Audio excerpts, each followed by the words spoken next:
Estamos en agosto de 1941. Un piloto de la Marina Británica, el teniente Robert Everett, se ha ofrecido voluntariamente para realizar una extraña y peligrosa misión.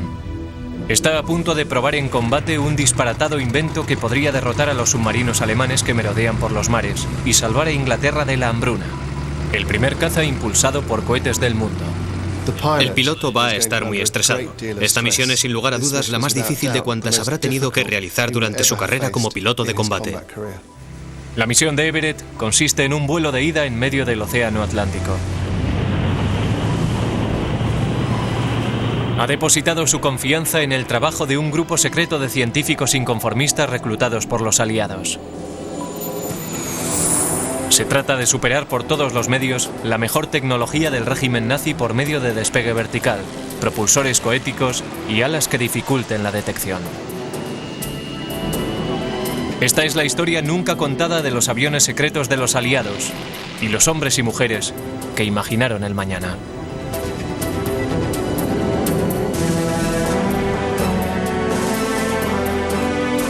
Aviones aliados de la Segunda Guerra Mundial. Durante el verano de 1940, Winston Churchill, el primer ministro británico, tiene que hacer frente a una crisis importante. La Alemania nazi empieza a utilizar una nueva arma secreta contra los convoys que traen alimentos de América para el hambriento pueblo británico. Es el primer Focke-Wulf Cóndor, el primer avión militar capaz de volar con autonomía hasta la costa este estadounidense. Churchill bautiza el Cóndor con el sobrenombre de El Azote del Atlántico. Los Cóndors causan estragos a gran escala. En cuestión de unos meses, hunden casi 1 millón de toneladas de embarcaciones aliadas. Los tripulantes de los Cóndor son la élite de la Luftwaffe y organizan audaces bombardeos a bajas altitudes. Pero los Cóndors tienen que jugar otro papel más siniestro todavía. Los Cóndors tenían dos funciones en la Marina alemana.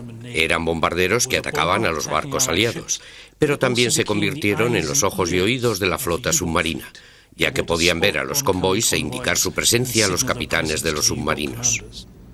En el Atlántico había zonas en las que los aliados no podían ofrecer a sus convoys protección alguna contra los aviones de reconocimiento y bombardeo, lo que significaba que los alemanes podían enviar a esas zonas bombarderos de largo recorrido o aviones de reconocimiento de largo recorrido para localizar convoys y dirigir a los submarinos a dichas zonas, y era en ellas en las que los submarinos tenían libertad de movimientos para atacar a los convoys.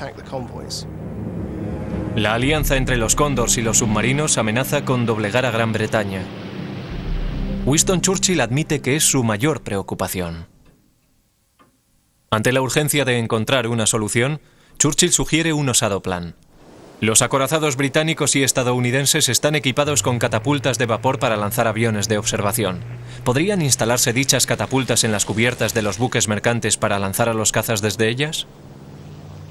Pero ninguna de las catapultas existentes tiene potencia suficiente para lanzar a un caza pesado como el Hurricane. Y Churchill pide ayuda a una unidad secreta de investigación, conocida como Royal Aircraft Establishment, situada en Farnborough, Inglaterra. Los científicos responden al cabo de una semana con un increíble sistema para lanzar a los Hurricane desde la cubierta de un buque mercante. Decidieron utilizar una plataforma de cohetes para lanzar a los Hurricane al aire. Y si nos paramos a pensarlo, es el único modo de lanzar a un caza Hurricane con todo su armamento y su combustible desde la cubierta de un buque mercante en muy poco tiempo. La catapulta es impulsada por un grupo de 13 cohetes de combustible sólido. Es la mayor catapulta de la historia militar desde los tiempos de los romanos. ¿Pero funcionará en combate? Lanzar a un Hurricane desde un barco por medio de una catapulta propulsada por cohetes no es tan fácil como parece. Para empezar, el cohete tenía que alcanzar instantáneamente una velocidad suficiente para hacer despegar al avión desde la cubierta, ya que de otro modo se caería al mar. Al mismo tiempo, la potencia del cohete no podía darle demasiada velocidad o podría romperle el cuello al piloto. El primer vuelo de prueba tripulado tiene éxito, pero hay algunos problemas graves en la idea de la catapulta. Una vez que ha sido lanzado, es imposible que el piloto vuelva al barco. El motivo principal de la introducción del Hurricane fue en esencia como medida provisional. Se trata de un viaje de ida y posiblemente de una misión suicida. Los Hurricane modificados, llamados Harricat, serán pilotados por voluntarios. La primera batalla entre un Harricat y un Cóndor tiene lugar en agosto de 1941. El piloto del Harricat había sido jinete de carreras y había ganado el Grand National, Robert Everett. Es la prueba final de esta nueva táctica y la misión más sobrecogedora de cuantas ha realizado Everett. Yo sentiría una gran ansiedad, no solo por despegar por medio de aquel aparato propulsado por cohetes, sino por tener que enfrentarme a un bombardero con muchísima artillería, sabiendo que luego, si no te derribaban, tenías que tirarte al mar de todos modos. Este tipo de misiones me llenan de ansiedad. En lo alto, entre las nubes, sobre el convoy, el Cóndor alemán de patrulla no ve el lanzamiento de Everett propulsado por cohetes y este logra pillar por sorpresa al piloto alemán, que aún así consigue causarle desperfectos al Harricat con el fuego de sus ametralladoras. Cuando Everett se acercó al Cóndor se encontró con un problema. El Cóndor estaba repleto de armamento defensivo. Llevaba 8 ametralladoras y un cañón pesado, algo que pronto pasó factura a su avión. Sabiendo que es lo único que se interpone entre el convoy y su destrucción, Everett dispara la munición que le queda a la cabina de mando del Cóndor. El bombardero nazi cae envuelto en llamas. El primero destruido por un Harricat. Pero Everett no se encuentra aún fuera de peligro.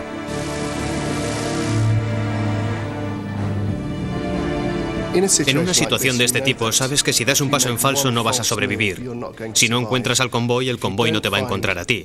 Estás a 70 u 80 kilómetros de distancia, y por lo que respecta al convoy, podrías estar en cualquier sitio y en cualquier dirección. De modo que si no encuentras al convoy, casi te puedes dar por muerto.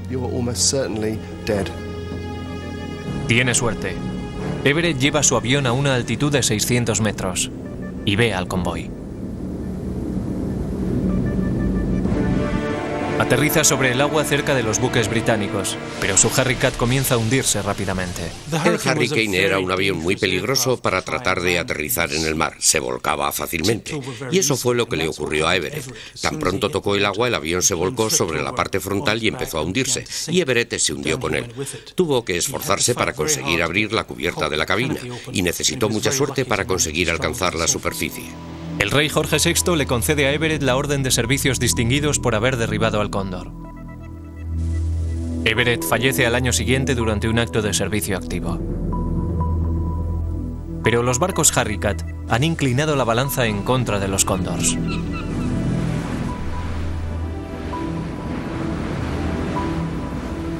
Creo que el éxito principal de los Harricats fue el efecto disuasorio que tuvieron sobre los aviones alemanes de reconocimiento, ya que tras haber sido interceptados y después de haber derribado al primero, los alemanes se sintieron menos inclinados a realizar ataques y misiones de reconocimiento contra los convoys. Mientras tanto, al otro lado del Atlántico, la increíble imaginación de un ingeniero se echa a volar.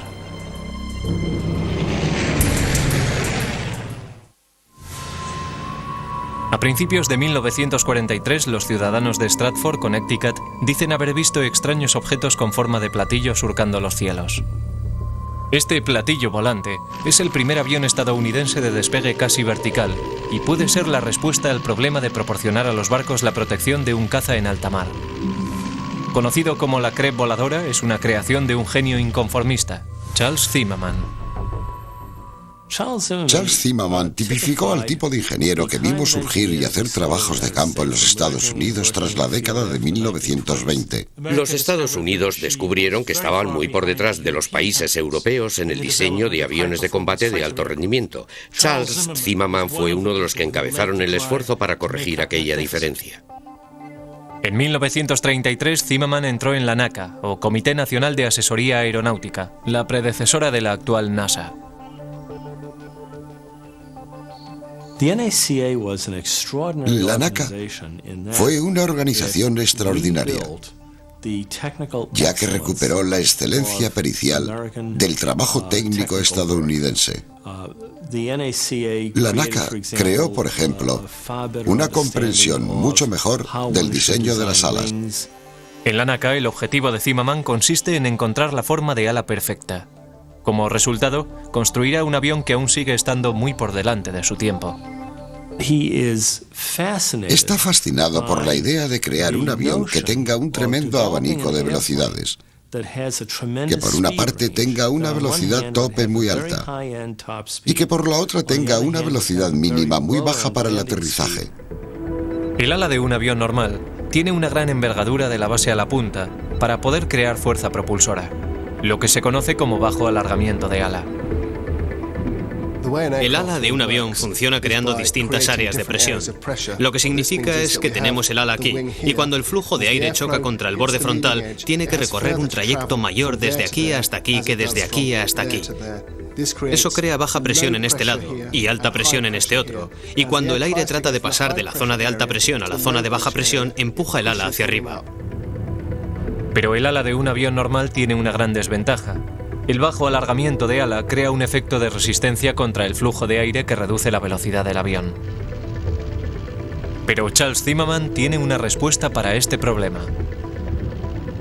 La idea era esta: ¿por qué no hago un ala mucho más pequeña con un alargamiento de ala mucho menor? Un ala estrecha crea menos resistencia aerodinámica, lo que permite una velocidad mayor, pero también resulta problemática. Cuando la pérdida ocurre en el lado de esas alas cortas y gruesas, igual que ocurre en todas las alas cuando el aire pasa de la baja presión a la alta presión, crea turbulencia en el borde del ala y por lo tanto reduce la sustentación y aumenta la resistencia.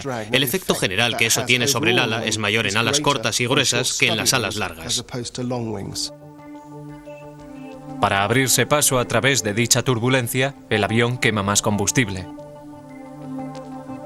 Pero Charles Zimmermann es el primero en descubrir una solución para ello.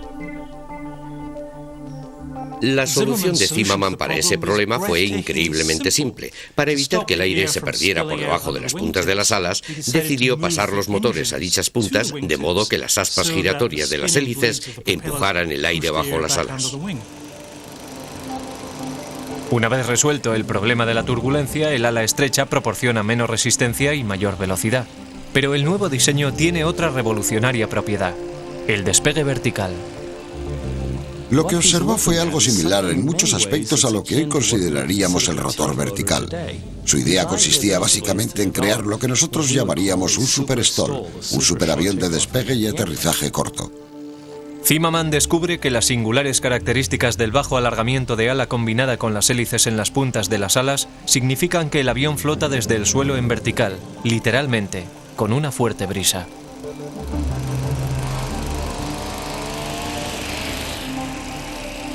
En 1939, mientras soplan vientos de guerra sobre Europa y el Pacífico, la Marina estadounidense encarga un prototipo de caza basado en el revolucionario concepto de Zimmermann. Lo llaman V-173. Tiene una envergadura de ala de solo 6,90 metros, minúscula según los estándares actuales. Para ahorrar tiempo en la prueba de diseño se utiliza un tren de aterrizaje fijo.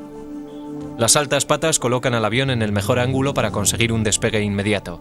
La cabina de mando se extiende por debajo del avión, proporcionando una mayor visibilidad, como en un helicóptero.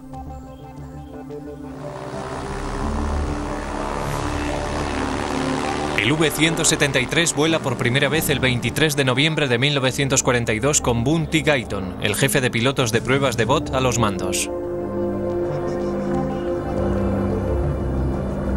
Durante el primer vuelo, Boone Guyton tuvo problemas graves. Casi llegó a perder el control del avión, pero voló tan lentamente que logró llevarlo a tierra.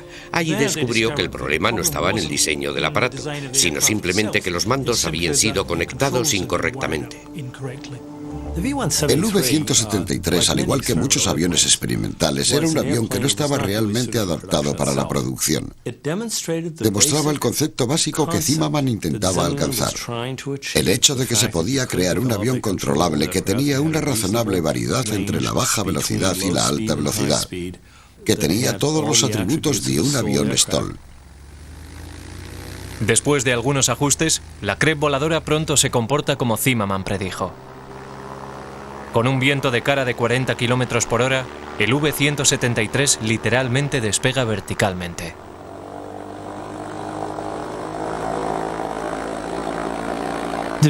Pilotar un avión V-173 suponía todo un reto.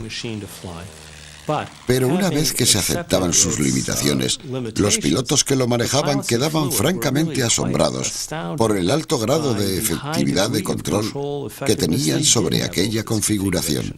Hubo accidentes ocasionales durante el programa de vuelos de prueba. En una ocasión, el circuito de combustible del 173 se bloqueó y bajó sobre Loxie Beach, en Connecticut, para sorpresa de todos los bañistas locales. Pero el avión voló tan lentamente, casi como un helicóptero, que descendió suavemente sobre la arena y resultó intacto. Mientras tanto, en el Pacífico, los Estados Unidos tenían la difícil tarea de capturar islas para bases y construir en ellas pistas de aterrizaje. Un caza de despegue vertical podía resolver dichos problemas. La Marina estadounidense encarga una versión de combate a toda escala de la Crepe. Al nuevo avión de combate lo denominan XF-5U. Con una velocidad de despegue y aterrizaje de solo 64 km por hora, puede alcanzar una velocidad máxima de 800 km por hora, fenomenal para cualquier caza de sus tiempos.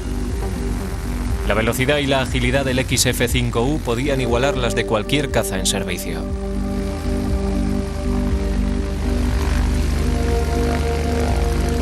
El XF-5U está propulsado por dos potentes motores Pratt & Whitney y está armado con 6 ametralladoras Browning y puede transportar 500 kilos de bombas.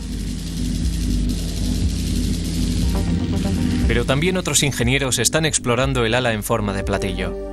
En la Alemania nazi se han puesto a trabajar en secreto para crear un prototipo de avión conocido como la bandeja de cervezas.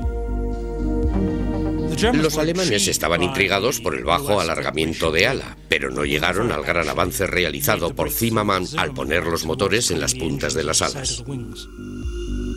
La versión prototipo de caza de la Crepe salió finalmente de la fábrica el 25 de junio de 1945, pero las cosas están cambiando muy rápidamente en el mundo de la aeronáutica. Estábamos sufriendo un cambio paradigmático radical en la aeronáutica. Y ese cambio paradigmático consistió en pasar de la era del avión impulsado por hélices y pistones a la era del turborreactor. Al final de la Segunda Guerra Mundial era imprescindible crear una tecnología basada en el motor a reacción. Los aviones de motores de pistones y la tecnología estaban llegando al final de su trayecto. Finalmente, en 1946, el XF-5U es dado a conocer al público. Pero empiezan a aparecer artículos que especulan con que el avión de aquella inusitada forma no es más que la tapadera de un programa secreto de platillos volantes, lo que hace que la Crepe voladora de Zimmermann no se granjee el cariño de los conservadores militares. En 1947 Zimmermann había resuelto todos los problemas y el avión estaba listo para su primer vuelo. Y de repente la Marina estadounidense anuló todo el proyecto y ordenó el desguace del prototipo.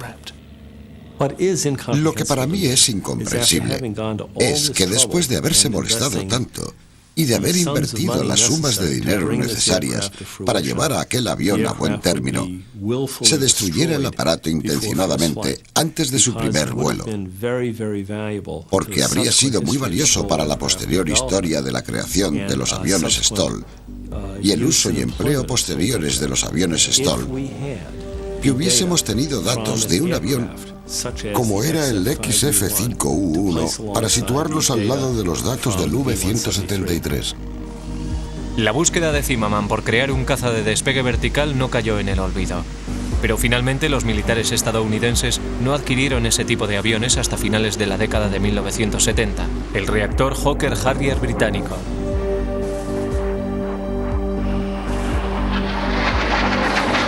Finalmente, la Crepe de Zimmermann fue marginada por el interés de los Estados Unidos por una nueva tecnología: la propulsión a chorro.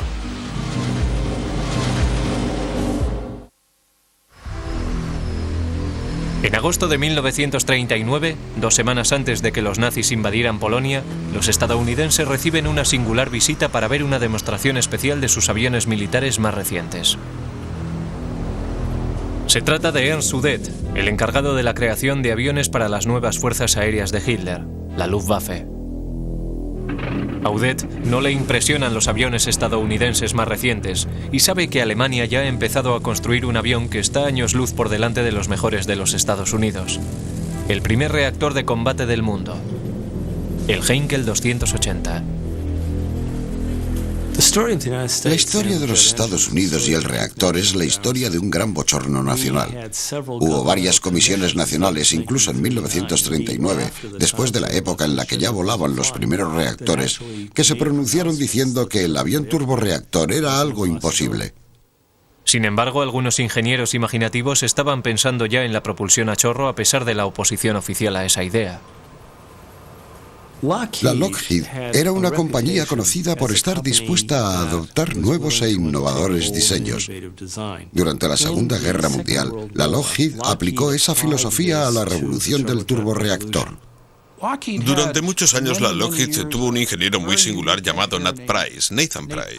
Fue uno de los inventores de los motores a reacción sobre el papel. Se hizo partidario de los motores a reacción. En la época en la que Nate estaba trabajando en el motor, en la que lo examinábamos y en la que lo examinaba a cualquiera que pudiera seguir sus apuntes, no encontramos ningún defecto en lo que estaba haciendo. Diseñamos un avión para acoplarlo alrededor de aquellos dos motores, un caza. Hasta entonces no habíamos tenido un avión supersónico y estábamos razonablemente seguros de que era muy probable que aquel avión fuera capaz de alcanzar velocidades supersónicas. El avión diseñado por Nathan Price y Willis Hawkins es el primer intento estadounidense para conseguir un reactor de combate. Conocido como modelo Lockheed L-133, está diseñado alrededor de unas alas de Canard, lo que significa que las aletas de control utilizadas para ascender y descender están situadas en la parte frontal del aparato. Las revolucionarias características del L-133 lo convierten en un avión muy por delante de su tiempo. En el concepto original había un dispositivo de poscombustión. Y que yo sepa, nadie había hablado de tal cosa en Gran Bretaña, ni en los Estados Unidos, ni en Alemania. Pero el L-133 no llegó a construirse. Antes del bombardeo de Pearl Harbor, los militares estadounidenses no estaban convencidos de que el reactor fuera viable. Pero el viaje a Gran Bretaña de un oficial estadounidense de alto rango lo cambió todo. En abril de 1941, Hap Arnold, que entonces era el jefe de los cuerpos aéreos del ejército, que pronto pasarían a convertirse en las fuerzas aéreas del ejército, va a Inglaterra y le dice a su anfitrión literalmente: ¿sabe? Algunos de mis técnicos me dicen, aunque le pueda sonar raro, que tal vez debiésemos centrarnos en las turbinas de combustión interna. Y la respuesta que recibe es esta: por supuesto.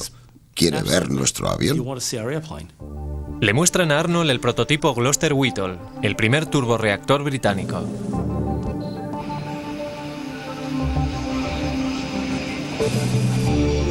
Arnold queda anonadado. Tras haber hecho caso omiso a Nathan Price y a Willis Hawkins, los Estados Unidos se encuentran ahora con un retraso de años. Arnold toma la valiente decisión de buscar a los genios estadounidenses de la aviación, ignorados durante tanto tiempo, y ofrecerles unos lucrativos contratos de investigación. Su misión, poner a los Estados Unidos en la vanguardia de la tecnología de avión. Uno de los primeros en aceptar el reto es Jack Northrop, de Newark, Nueva Jersey. Jack Northrop es un individuo realmente extraordinario.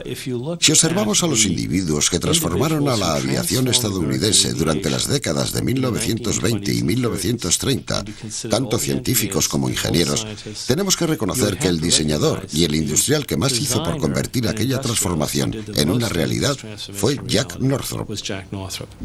Al igual que Charles Zimmerman, Northrop ve los defectos de diseño de los aviones convencionales. Cuestiona el empleo de un fuselaje pesado. Para las misiones de largo recorrido, ¿por qué no tener simplemente una ala voladora, ahorrando así peso y combustible?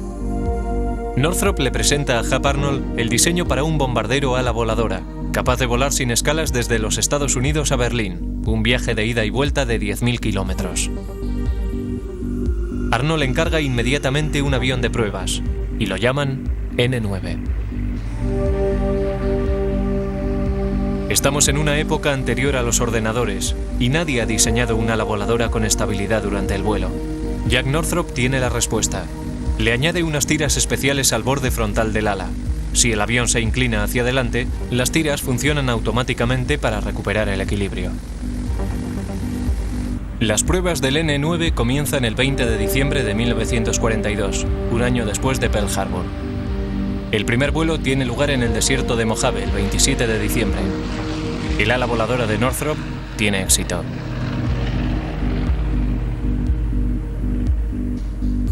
Ahora se dirige a Hap Arnold con otra audaz idea: ponerle al N-9 un motor coético para proporcionarle capacidad para enfrentarse a los nuevos reactores alemanes. El primer prototipo revela otra innovación más de Northrop.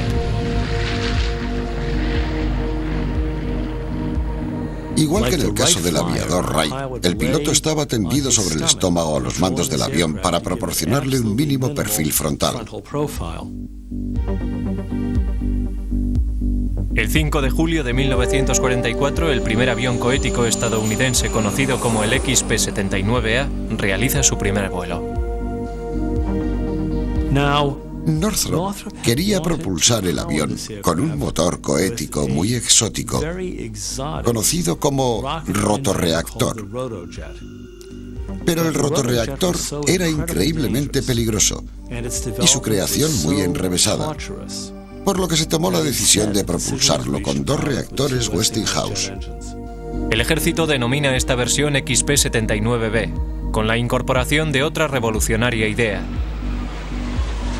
Será una motosierra voladora.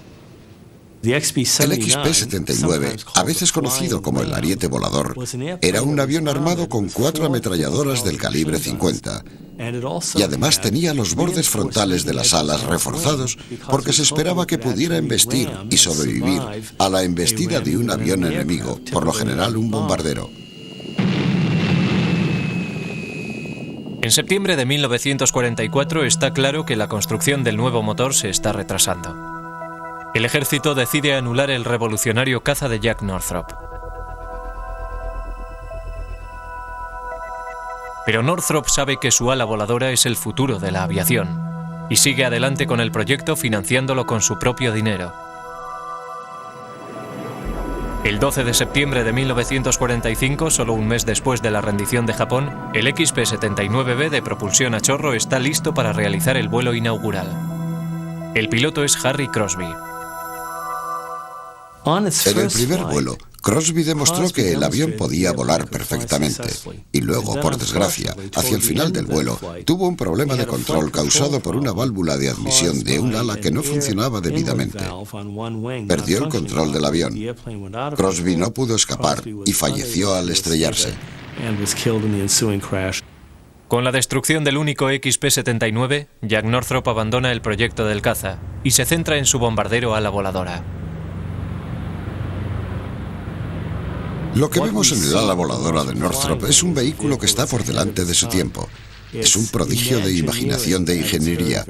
Lamentablemente, la tecnología necesaria para convertirlo en un éxito, la tecnología de control de vuelo principalmente, no estaba disponible en aquella época. Mientras Northrop experimenta con su innovadora ala voladora, Hap Arnold recuerda los primeros estudios de la Lockheed sobre la propulsión a chorro con el L-133. Los Estados Unidos deben esforzarse en construir un reactor de combate para enfrentarse a los alemanes. La Lockheed es la elección evidente. Un equipo formado por 50 de sus mejores ingenieros comienza la construcción de un nuevo avión bajo la dirección de Clarence Kelly Johnson. Algunos, como Willis Hawkins, ya habían trabajado en el proyecto anterior del L-133. Kelly había prometido que el avión estaría preparado para volar 160 días después de la firma del contrato. Y las fuerzas aéreas habían firmado el contrato, por lo que teníamos una ardua tarea por delante. Las fuerzas aéreas del ejército bautizan al nuevo avión con el nombre P-80 Estrella Fugaz.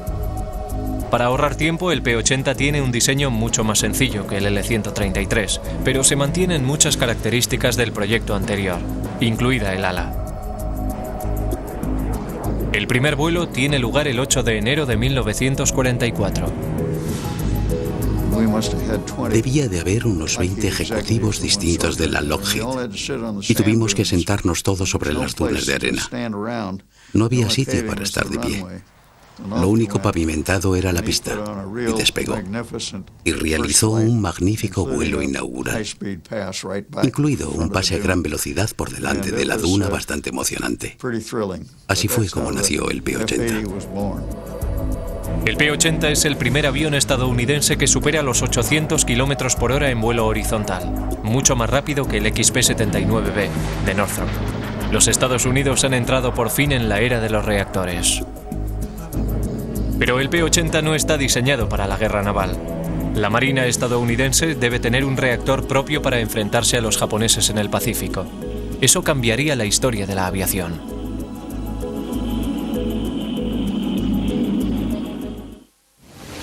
En 1944, los cazas de la Marina aliada, tales como el Corsair, han llegado al límite de su potencial de desarrollo en velocidad y potencia de fuego. Pero fuentes de inteligencia estadounidenses saben que Japón trata de construir distintas versiones del revolucionario reactor alemán y de sus aviones cohéticos. La Marina estadounidense se da cuenta de que necesita reactores de combate propios. La principal dificultad para la utilización de los primeros reactores en los portaaviones estaba relacionada a su velocidad.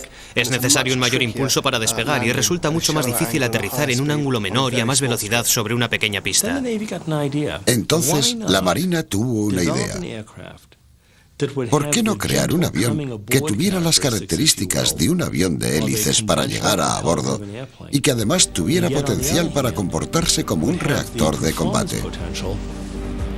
Y de ahí surgió el Ryan Fallable, el FR-1, que tenía un pequeño motor radial de pistones en el morro y también un pequeño turborreactor en el cono trasero del avión, alimentado por dos entradas de aire en las alas. Mientras la Marina estadounidense se apresuraba para presentar el Fireball, los científicos británicos trabajaban en una solución todavía más radical para esos problemas. El ímpetu para su esfuerzo era la inminente invasión del archipiélago japonés. Lo que les faltaba a los británicos eran portaaviones grandes y por lo tanto también les faltaba cobertura aérea para una posible flota de invasión. La respuesta fue un avión único en la historia de la aviación, un hidroavión de combate de propulsión a chorro. Lo llamaron Squirt. Su piloto de pruebas es el capitán Eric Brown.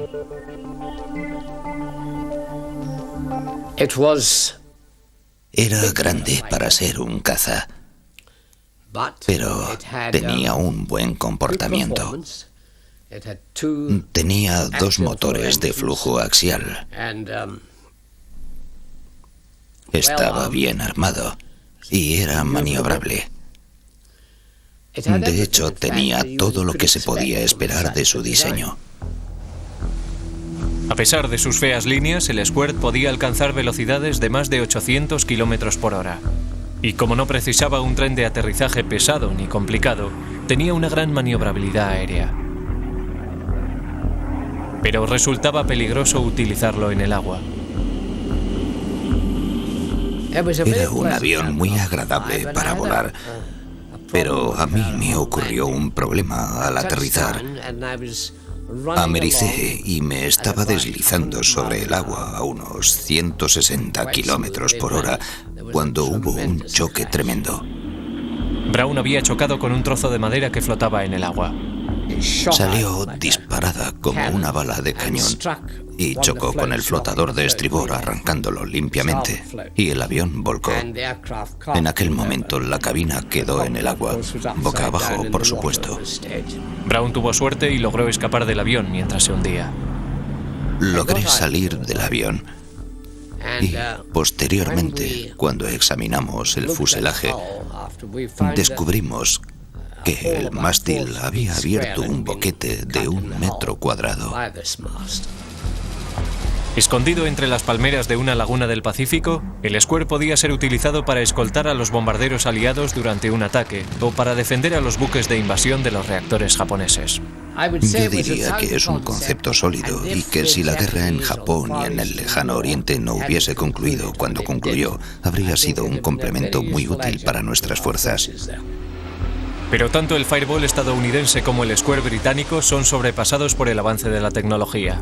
A finales de 1945, un reactor de combate puro aterriza en un portaaviones por primera vez. Lo manejaba el piloto de pruebas del Squirt, Eric Brown. Sin embargo, en los planes para la invasión de Japón hay algo más que unos nuevos reactores de combate. Para participar en una guerra aérea sobre grandes distancias intercontinentales, los científicos dan un salto tecnológico que embota la imaginación. la mayor máquina jamás construida por el hombre. Y está hecha de hielo.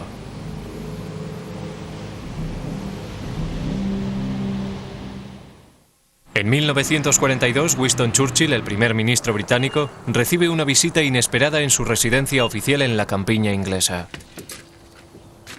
Se trata de Lord Louis Mountbatten, el jefe de operaciones combinadas de Churchill.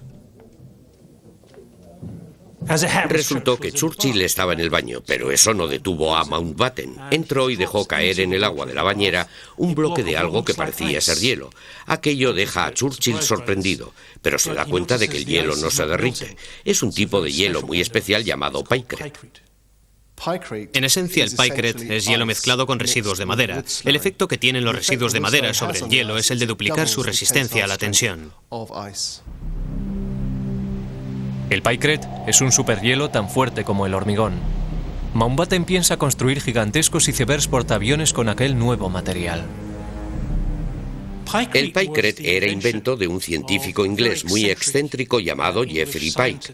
Mediante el método de ensayo y error, había descubierto que si se mezcla agua helada corriente con aserrín, se reducía la velocidad de derretimiento del hielo. El resultado fue una especie de hormigón de hielo.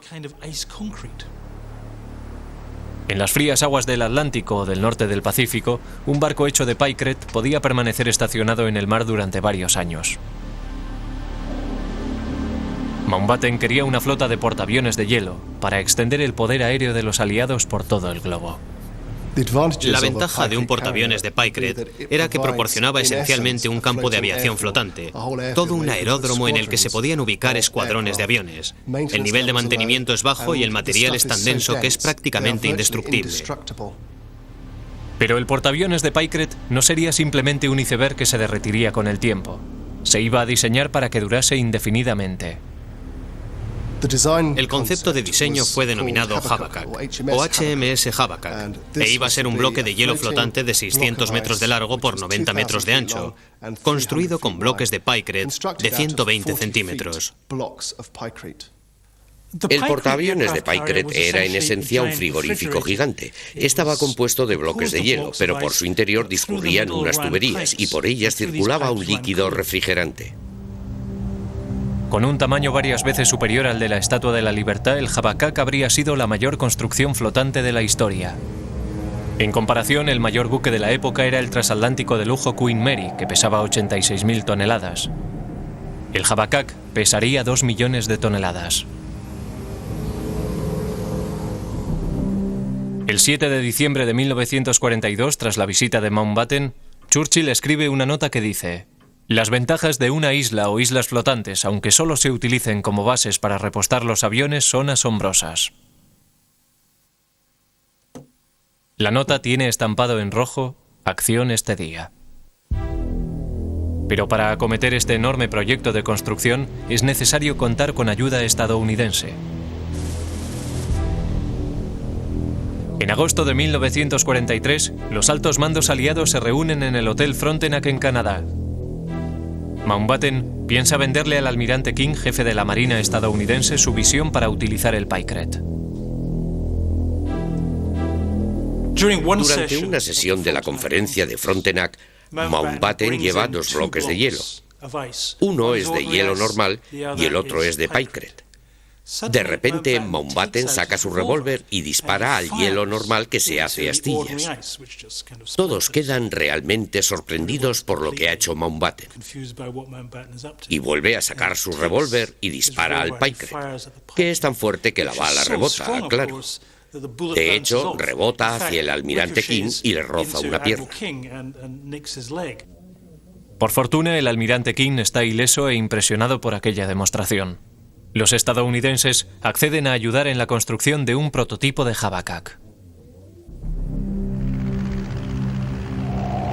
Partiendo en dirección sur desde las Islas Aleutianas, una flota de Habakkuks podría lanzar contra Japón tanto cazas como los gigantescos bombarderos B-29. La construcción del Habakkuk y los barcos asociados a él acabaría con la necesidad de capturar islas del Pacífico capturadas por los japoneses para crear en ellas bases aliadas. Se salvarían miles de vidas de los aliados en batallas en la selva. Pero los buques de hielo no llegan a hacerse a la mar. El dinero y los recursos necesarios para su construcción son desviados a otros proyectos. Finalmente, el proyecto fue anulado por diversos motivos. Creo que el primero de ellos fue que la guerra se encontraba en una fase en la que se podía ganar a través de métodos más convencionales. Muchos aviones convencionales entraron en funcionamiento y la balanza comenzó a inclinarse en contra de Alemania y también en contra de Japón. Cuando se terminó el prototipo de portaaviones de Preiket, la guerra ya había cambiado. Los Estados Unidos ya estaban construyendo la bomba atómica y habían empezado a construir grandes cantidades de nuevos portaaviones. De hecho, la hora del Preiket ya había pasado. La época de los inventores inconformistas estaba llegando a su fin. La necesidad de crear nueva y revolucionaria tecnología se vio relegada ante la posibilidad de ganar la guerra con métodos menos arriesgados. El enorme centro neurálgico industrial estadounidense producía miles de aviones convencionales al mes y se podían fabricar en serie cientos de pequeños portaaviones escolta, proporcionando a los aliados la plataforma vital necesaria para dominar los mares. Pero los buques de hielo, aunque jamás fueron votados, no han quedado en el olvido. A partir de la Segunda Guerra Mundial ha habido numerosas propuestas para construir buques comerciales e incluso islas flotantes hechos de Preiket. La idea más reciente consiste en construir una isla que albergaría lo que sería una comunidad independiente, liberada de los demás gobiernos del mundo y sin ningún tipo de impuestos. La Segunda Guerra Mundial fue testigo del nacimiento de una gran variedad de nuevas tecnologías radicales. En aquel frenesí de innovación, no todos los proyectos tuvieron éxito.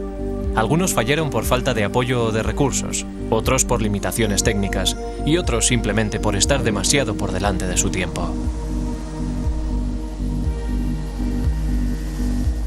Muchos de aquellos proyectos secretos de aviones aliados no llegaron a entrar en combate, pero eso no es lo importante.